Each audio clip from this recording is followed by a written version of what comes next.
Olá a todas e a todos, sejam muito bem-vindas e bem-vindos a mais um episódio do Conversas com Fibra, o podcast onde conversamos sobre tudo que esteja relacionado com fibromialgia. Se ainda não me conhece, eu sou a Catarina, sou enfermeira e nos últimos anos tenho dedicado a minha profissão e a minha investigação à fibromialgia, ao acompanhamento de pessoas com fibromialgia, a doença da qual eu sou portadora há já 11 anos. E foi a partir dessa altura que então eu fiz assim uma mudança de vida e quis saber mais. Quis saber mais sobre o que era a fibromialgia, as repercussões que tinha na nossa vida. E então, faz agora em 2026, no dia 30 de abril de 2026, 11 anos da minha primeira grande crise e parece que foi ontem e o tempo realmente passa muito depressa. Mas não é sobre isto que vamos falar hoje. Nós hoje estamos aqui para tentar responder, para refletir sobre uma pergunta que me fazem muitas vezes, que é: e quando os outros não entendem? Quando os outros não entendem o que é a fibromialgia, o que é viver com fibromialgia, como é que nós ficamos? O que é que podemos fazer ou não? Como é que podemos agir? E então é esta reflexão que vamos fazer aqui em conjunto no episódio de hoje. Mas antes de começarmos o episódio propriamente dito, queria só pedir para subscrever quer o canal do YouTube, quer seguir aqui o podcast nas plataformas de áudio, deixar o seu gosto, o seu comentário, a sua review lá no Spotify, as estrelinhas, para que o podcast possa chegar a mais pessoas, para que a fibromialgia possa chegar a mais pessoas. Felizmente, hoje em dia, já há mais pessoas a falar sobre fibromialgia, mas ainda é pouco, Nós queremos mais, queremos, de facto, que a fibromialgia deixe de ser ainda um tabu, aliás, que ainda é. Por isso conto consigo para me ajudar aí desse lado. No fundo é uma troca, não é? Eu estou aqui deste lado a fazer o meu trabalho, a passar informação, e você aí desse lado vai subscrever, vai colocar o seu gosto, fazer a sua review também para me ajudar. É uma troca de energia. Portanto, recadinhos dados, vamos então para o episódio de hoje. Agora sim.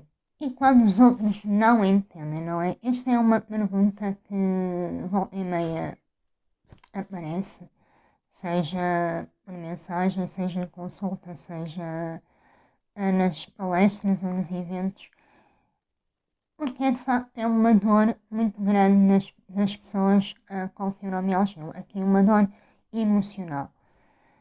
Porque, infelizmente, ainda há um grande estigma em torno da fibromialgia. A fibromialgia ainda traz agarrada a si o conceito de doença invisível, que é um termo que eu, a mim me custa um bocadinho, porque não é para nós não vermos algo que vamos deixar de acreditar, não é? E poderia dar inúmeros exemplos. Então é um conceito que a mim me deixa um bocadinho zangada, digamos assim. E isso faz com que persista, ainda no dia de hoje, essa falta de compreensão que está assente numa tremenda falta de empatia, não é? Voltamos sempre ao mesmo. Acho que não há um único episódio em que eu não falo de empatia, porque de facto ela é a base, ou deveria ser a base, de qualquer relacionamento humano, seja de que tipo for. E não é isso que acontece. Aliás, eu atrevo-me a dizer que, em vez de estarmos a evoluir neste sentido, acho que estamos a regredir. E quando não há empatia como base, como um valor base, tudo o resto se torna muito difícil. Quando eu não faço este exercício de me colocar no lugar do outro, e eu não preciso de saber o que o outro está a sentir para ser empática com ele, quando eu não faço este exercício, é muito difícil tudo o resto. É muito difícil a compreensão, a validação, que são outros pilares também importantes, inclusive no relacionamento, e aqui puxando a brasa à minha sardinha, no relacionamento profissional de saúde utente, quando estes 3 pilares não existem, tudo se torna muito mais difícil nos nossos relacionamentos. E na minha perspectiva é por isso que a fibromialgia também ainda é tão incompreendida. E é por isso que, voltando aqui à frase central deste episódio, é por isso que os outros não entendem e vão mais longe, muitas vezes não querem entender. E isto é profundamente traumatizante. Pode parecer uma palavra um pouco pesada, mas de facto, quando há uma desvalorização, quando há uma não validação constante da pessoa, há quase como que uma retraumatização constante também. Ou seja, a pessoa com fibromialgia, principalmente ali no pós-diagnóstico imediato, quando tudo é novo, quando a vida vira do avesso, além desse trauma provocado pelo diagnóstico e pela patologia em si, há esta retraumatização de cada vez que alguém não valida a nossa experiência, não valida a nossa dor, não compreende, não sente empatia, principalmente as pessoas que nos são mais próximas. E isso acaba por ter um impacto direto na própria doença. Há mesmo estudos, e eu ainda aqui há tempos, creio que foi na publicação que fiz no Dia dos Namorados, em que falei sobre a fibromialgia e os relacionamentos, e partilhei lá um estudo que demonstrou, aliás, que pessoas com fibromialgia cujo parceiro ou até outros familiares, outros relacionamentos que não um relacionamento conjugal, quando há uma maior compreensão, um maior apoio, uma maior validação, os sintomas da fibromialgia tendem a melhorar. E o contrário também se verifica quando a pessoa vive num ambiente, em relacionamentos em que não há esta empatia, em que não há esta validação, em que não há compreensão, há um agravamento quer dos sintomas da fibromialgia, uma dor, a fadiga e outras alterações, quer também aumenta a probabilidade de quadros de ansiedade generalizada e depressão. Portanto, aqui os relacionamentos interpessoais a terem um impacto profundo na gestão da doença. E esta não compreensão contribui para uma pior gestão da fibromialgia. E o que é que, além deste impacto direto no quadro clínico na fibromialgia, além disso, que já é muito, esta incompreensão vai também muitas vezes levar ao isolamento social. Faz com que as pessoas comecem a isolar-se, porque sentem que quando têm necessidade de partilhar aquilo que estão a sentir, são incompreendidas. Muitas vezes isso passa além da incompreensão e já vai beirar ali quase que o desrespeito e o bullying, até, principalmente se estivermos a falar em camadas mais jovens, porque sim, temos adolescentes e crianças com fibromialgia. E tudo isto vai fazer com que a pessoa comece a isolar-se, comece a sentir-se cada vez mais sozinha. E isso vai ter um impacto também, uma vez mais, não só na saúde física, mas principalmente na saúde mental e na saúde emocional.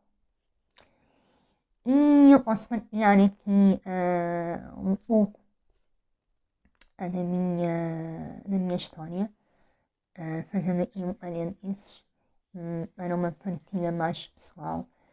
Eu, quando fui diagnosticada lá em 2015, eu perdi meu grupo de amigas, tirando duas das minhas grandes amigas, que continuam até hoje, há muitos anos, a Marília e a Nádia. Um beijinho muito grande para elas, que eu sei que elas veem os vídeos e ouvem o podcast. Tirando elas, toda a gente se afastou. Porquê?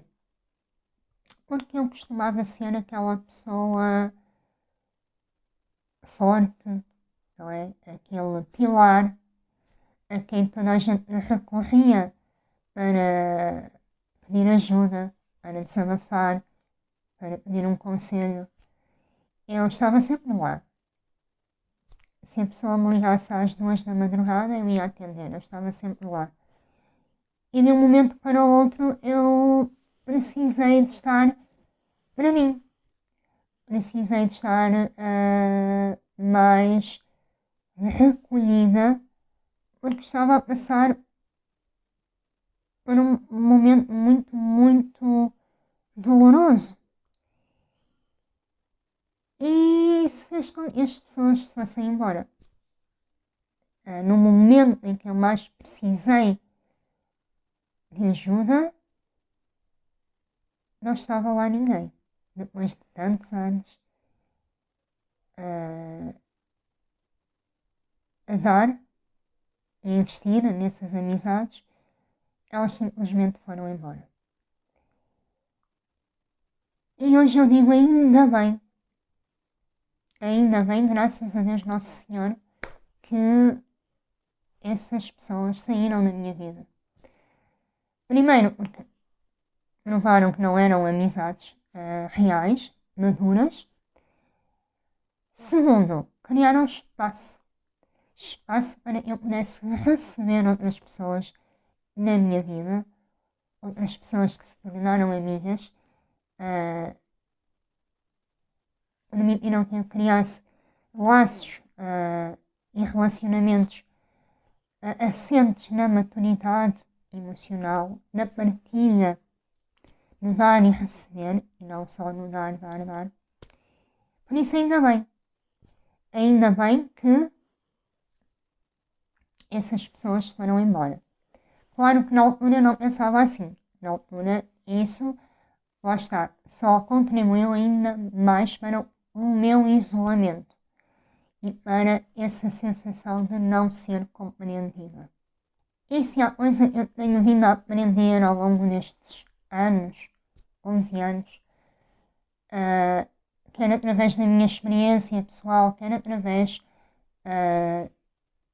da experiência de outras pessoas que eu acompanho, é que infelizmente, nós nunca vamos conseguir controlar aquilo que as outras pessoas vão sentir e pensar. O comportamento das outras pessoas. Nós não vamos conseguir fazer com que muitas pessoas compreendam a nossa situação. Por mais que nós expliquemos, por mais que nós tentemos partilhar aquilo que estamos a sentir e a viver, há pessoas que podem mudar a sua perspectiva e podem tornar-se mais empáticas e compreensivas, mas também há pessoas que nunca vão mudar, que nunca vão compreender. E isto é duro, eu sei, mas é a realidade. E eu tenho aqui algumas sugestões práticas que eu gosto sempre de trazer, que não são soluções milagrosas, são sugestões que podem ajudar-nos a lidar com esta incompreensão por parte dos outros, mas temos de ter sempre em mente que haverá situações em que, por mais que nós façamos, a outra pessoa não vai compreender, porque simplesmente não quer ou não consegue, porque não tem empatia dentro dela. E aí nós não podemos fazer mais nada. Lá está. Nós só podemos fazer a nossa parte, só podemos gerir aquilo que nós fazemos. A partir do momento em que passa a depender de outra pessoa, deixa de estar nas nossas mãos. Está bem? Então agora eu vou passar aqui a partilhar consigo algumas sugestões, algumas linhas de pensamento que podem ajudar aqui nesta questão. Relembrando uma vez mais que não vai funcionar sempre, nem para toda a gente. E então a primeira coisa que nós podemos fazer quando nos deparamos com esta incompreensão por parte das outras pessoas é informar e falar sobre. Informar, partilhar o que é a fibromialgia, o que não é, os sintomas, como é que nós nos sentimos, de que forma isso impacta a nossa vida, o nosso dia-a-dia. Falar com naturalidade, não a partir de um lugar de desempoderamento, mas sim o contrário. Falar a partir de um lugar de posicionamento, de empoderamento. Mesmo que nos sintamos fragilizadas, uma coisa não tem nada a ver com a outra, ok? Nós podemos estar fragilizadas e mesmo assim manter o nosso posicionamento sereno, maduro, empoderado, consciente, presente. E é isto, comunicar. No fundo é a comunicação vulnerável que tanto se fala. Que não é uma comunicação assente em catastrofismo, é sim uma comunicação consciente. Dizer aquilo que é como é. E este é de facto o primeiro passo. É informar. Eu acredito muito. É das poucas coisas nas quais eu ainda tenho fé, na humanidade, cada vez menos, mas continuo a acreditar que a informação, e quando eu falo em informação, é informação com pés e cabeças, credível, baseada com base em fontes fidedignas. Eu acredito que a informação e a comunicação assertiva têm o poder de mudar mentalidades. Eu ainda acredito nisso. Portanto, o primeiro passo é sempre este: comunicar, informar. a partir deste lugar de assertividade, de empoderamento, de serenidade, de presença, de consciência. O segundo passo será manter a nossa postura, manter o nosso posicionamento, o nosso empoderamento, porque muitas vezes há a tendência, principalmente quando o outro nos desvaloriza, quando o outro não valida aquilo que estamos a sentir, quando o outro até nos desrespeita, quando o outro põe em causa aquilo que nós estamos a sentir, muitas vezes o que pode acontecer é nós próprios começarmos a duvidar também daquilo que nós estamos a sentir. E isso é o pior que pode acontecer, é a pessoa fazer-nos duvidar daquilo que nós sabemos que sentimos. E é por isso que é importante nós mantermos o nosso posicionamento.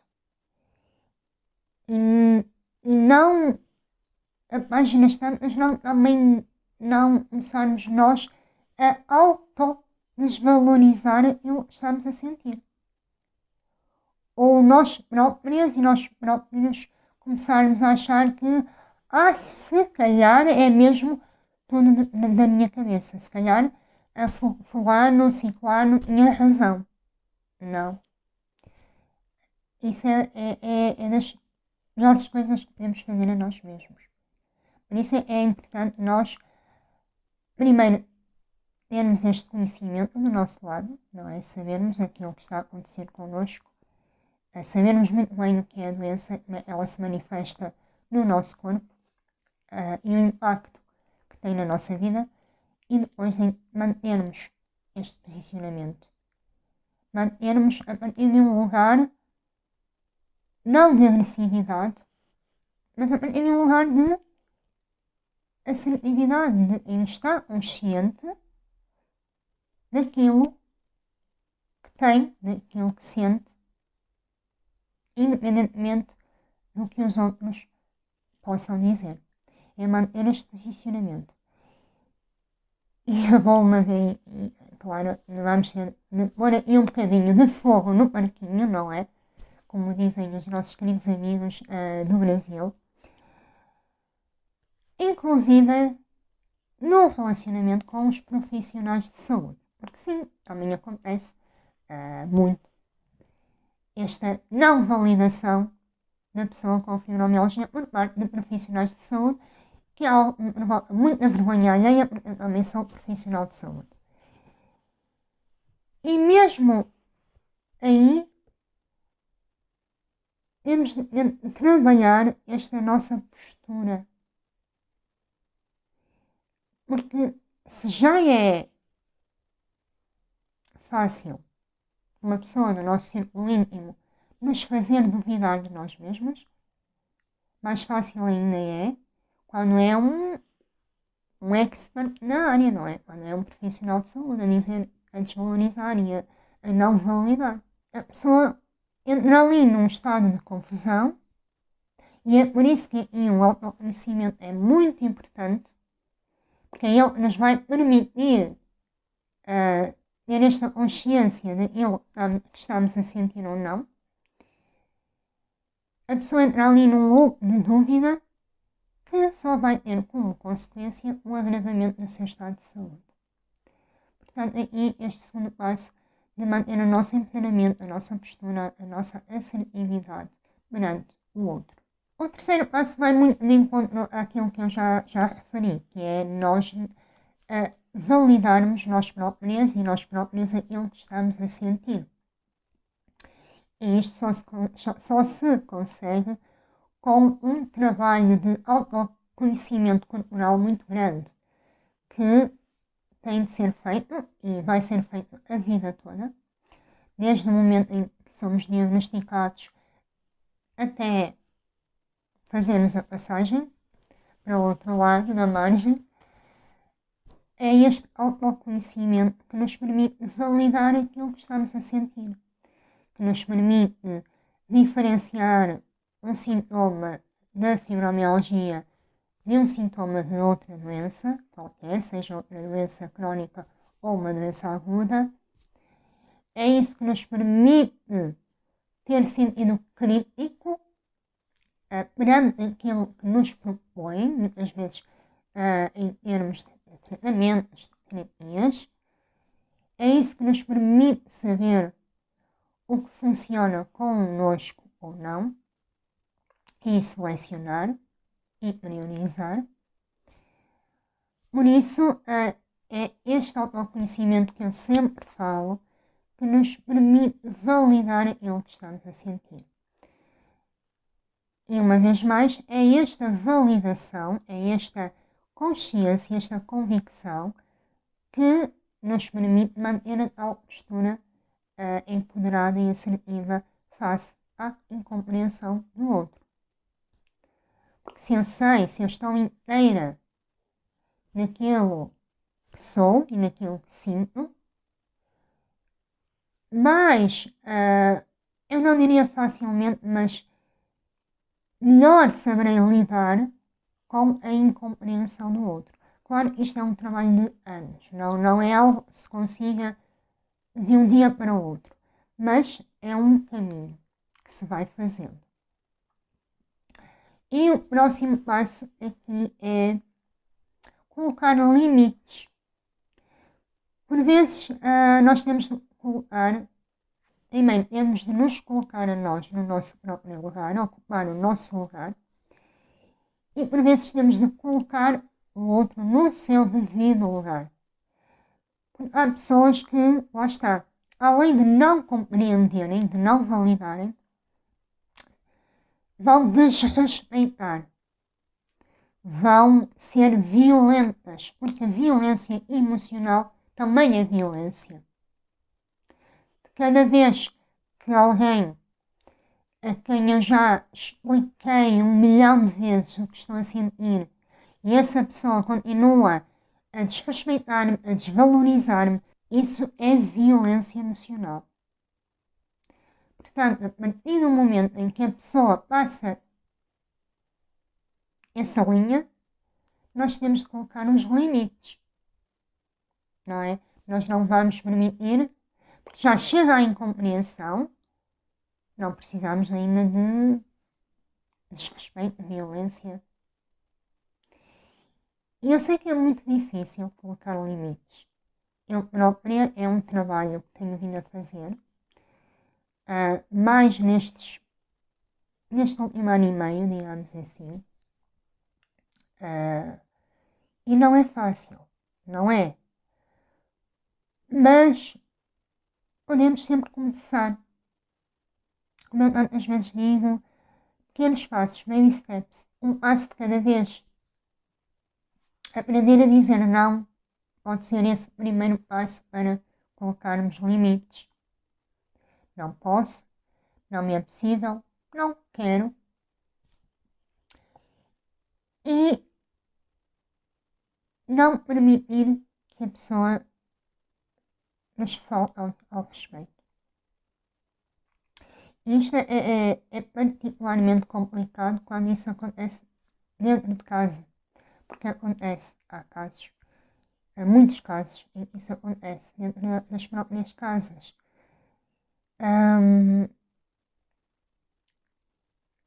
Mas é tentar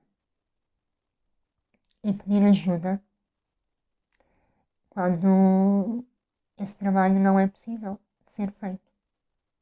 Quando, mesmo colocando limites, esses limites são quebrados pelo outro, ok? O próximo passo, e aqui este também não é fácil, que é desapegar e afastarmos-nos dessas pessoas quando é possível, não é? Porque há casos em que não é possível, não podemos desligar-nos totalmente, principalmente quando há laços muito próximos, de sangue até. Mas, mesmo assim, Aliás, vou dividir aqui este passo em dois. Sempre que for possível, nós afastarmos-nos dessas pessoas, por exemplo, mais em termos de amizades,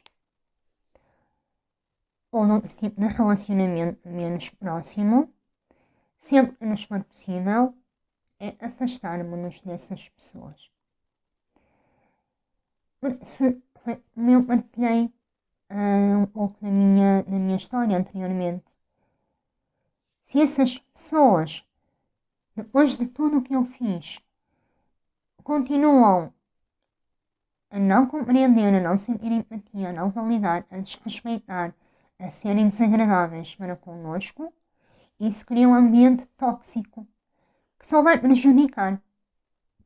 Ou seja, aquela pessoa, para além de não me estar a acrescentar, está a prejudicar-me.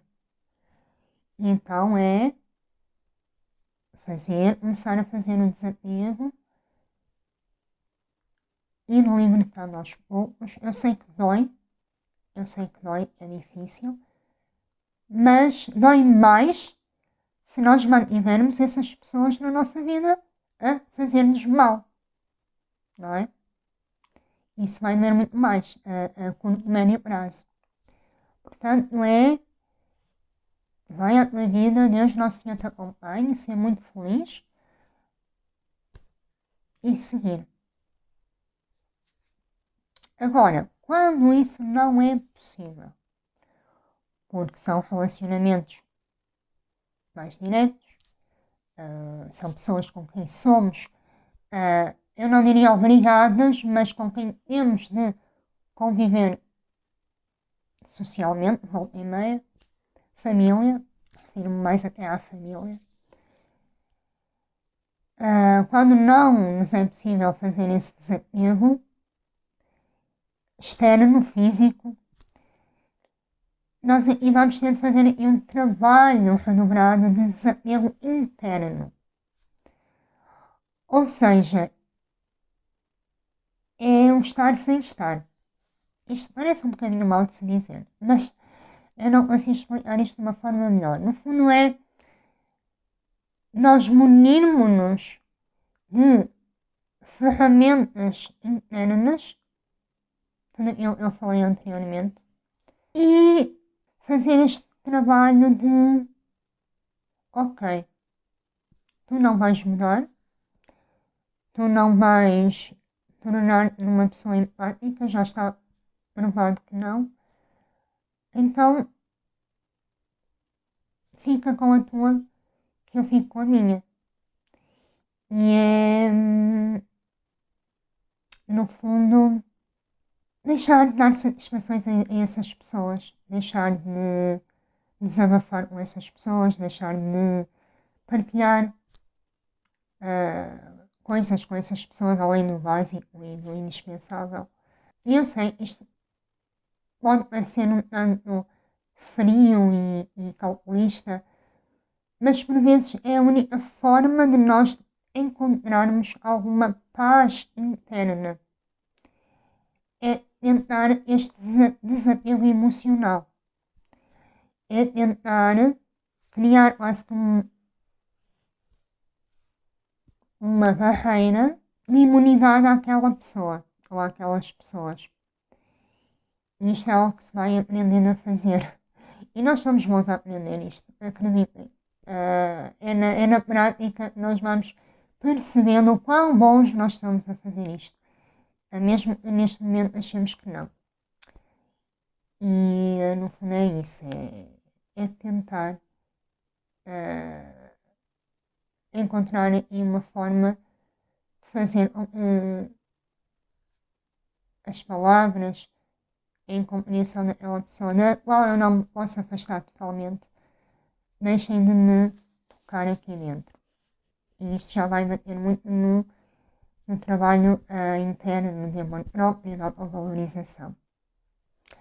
E por fim, é procurar apoio junto de pessoas que realmente sabem aquilo que estamos a sentir. de associações, de comunidades de pessoas com fibromialgia, páginas, whatever. Porque lá a probabilidade de encontrarmos quem nos compreende é muito, muito, muito, muito maior. Aquela pessoa, embora não saiba exatamente o que eu estou a sentir, porque cada caso é diferente, mas no geral vai sentir empatia, porque ela própria também está a viver isso. E então é procurar aqui este apoio junto de pessoas com a mesma doença que nós, com fibromialgia, porque lá está, é encontrar alguém que fala a mesma língua do que nós, que já passou por processos muito semelhantes aos nossos. Eu posso dizer que tenho conhecido pessoas incríveis ao longo desta jornada e pessoas que eu sei que me compreendem e eu também as compreendo, porque no fundo estamos todos no mesmo barco aqui, à deriva, muitas vezes, mas estamos todos lá dentro. Uns estão no convés, outros estão na parte da frente, outros estão na parte da direita, outros à esquerda, uns no meio, mas estamos todos nesse mesmo barco. E vamos-nos apoiando uns aos outros da maneira que podemos e sabemos. E isso é muito importante. Lá está. Por vezes temos de desapegar de algumas pessoas para podermos acolher estas novas pessoas que realmente nos empoderam, que nos compreendem, que nos validam, que sentem empatia por nós, que sabem muito daquilo que nós estamos a sentir, porque sentem algo semelhante. Portanto, é fazer aqui esta transição, esta mudança de meio social e procurar alento junto de quem realmente o pode dar. E é muito engraçado porque, por norma, nós pessoas com fibromialgia todos temos as nossas lutas, os nossos desafios diários, mas curiosamente podemos estar muito mal, mas conseguimos sempre dar uma palavra de apoio à outra pessoa. E isso é muito bonito. É muito bonito porque revela aqui bastante, lá está, aquela empatia e o tal dar a mão ao outro para que ele se sinta menos sozinho. E é para isso que nós estamos aqui também, neste podcast, para que, nem que seja uma vez por semana, quem nos está a ouvir se sinta um pouco menos só. Porque tem aqui neste lado alguém que compreende aquilo que está a sentir. E foi então o nosso episódio de hoje, mais uma reflexão, eu diria. Eu sei que este pode ser um caminho muito solitário, mas eu quero que saibam uma vez mais que tenho aqui deste lado alguém e somos aqui uma comunidade já de pessoas que sabem, compreendem aquilo que está a sentir e talvez possa encontrar aqui junto de nós uma âncora, um porto de abrigo para se sentir menos solitário nesta jornada. É isso que eu desejo. Para fechar, referir uma vez mais aqui a importância de nós trabalharmos a nossa autovalorização, a autocompaixão, o amor próprio. Porque é isso que nos vai dar esta sustentação emocional interna para fazer face à incompreensão do outro. E por mais magoadas que estejamos, não fechar o coração. Não fechar o coração. Porque se há pessoas que não compreendem, também há pessoas que estão dispostas a compreender. Também há pessoas que estão dispostas a entrar na nossa vida com presença, com consciência e que nos acolhem, que nos aceitam como somos, com tudo aquilo que somos. E eu sei que muitas vezes a tendência é nós fecharmos o nosso coraçãozinho seja amizades, seja relacionamentos afetivos e amorosos, seja outro tipo de relacionamentos, mas é tentar manter aqui o coração aberto. Porque quando nós fechamos o coração, estamos sim a impedir a entrada de pessoas que nos magoam, mas também estamos a impedir a entrada de pessoas maravilhosas, que querem mesmo estar na nossa vida e que são amizades verdadeiras, que são companheiros de verdade. Por isso é fazer aqui este trabalho interno para nos fortalecermos sem nos tornarmos demasiado rígidas ou sem fecharmos o nosso coração, tá bem? E por hoje é só. Como sempre, muito obrigada por ter estado desse lado até ao fim. Despeço-me com um abraço imenso e temos encontro marcado no próximo domingo às 19 horas. Até lá, cuide de si, cuide da sua saúde e seguimos juntas. Um abraço e até ao próximo episódio.